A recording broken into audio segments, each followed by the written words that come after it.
என்னன்னு தெரியும். ஏட்டி ரதி, வருண் சொல்றான்ல, அந்த தங்கமான பயட்டி. அவனுக்கு ஆத்தா அப்பன் 2 பேரும் இருந்தாங்க. ஆனா இந்த விவாகரத்து வாங்கிட்டாங்க 2 பேரும். இவன் சின்ன பயல்ல இருந்தே தனியா தாண்டி வளர்ந்தான். அவங்க ஆத்தா இன்னொரு கல்யாணம் முடிச்சிட்டா. 15 வயசு வரைக்கும் அவன் அப்பன் தான் பாத்துக்கிட்டான். 15 வயசுக்கு மேல அவனும் ஒரு கல்யாணத்தை பண்ணி தொலைஞ்சிட்டான். பாவம் அந்த புள்ள அந்த 15 வயசுல இருந்தே தனியாவே தான் வாழுது. ஆனா நம்ம வருணை கூட நீ ஏதோ ஒரு வகையில சொல்லிடலாம், அவங்க அப்பன் தயவுல இருக்கான்னு. ஏம்மா அவன் கிடக்குறான், அதாண்டி உண்மை.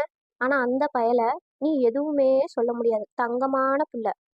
10ஆப்பு முடிச்ச கையோட இந்த சமையல் வேலைலாம் பார்ப்பாங்கல்ல, அதுல போய் சேர்ந்து அதுல சம்பாரிச்சு, அதுக்கப்புறம் அவன் ஏதோ காலேஜ்ல சேர்ந்து, அப்புறம் அவன் பட்ட படிப்பெல்லாம் முடிச்சு இப்போ நல்ல உத்தியோகத்துல இருக்காண்டி. கை நிறைய சம்பாதிக்கிறான். அவனே ஒரு வாடகைக்கு வீடு எடுத்து அந்த வீட்டுல அவன் மட்டும் பொங்கி சாப்பிட்டுட்டு இருக்காண்டி. இந்த காலத்துல இப்படி ஒரு பிள்ளை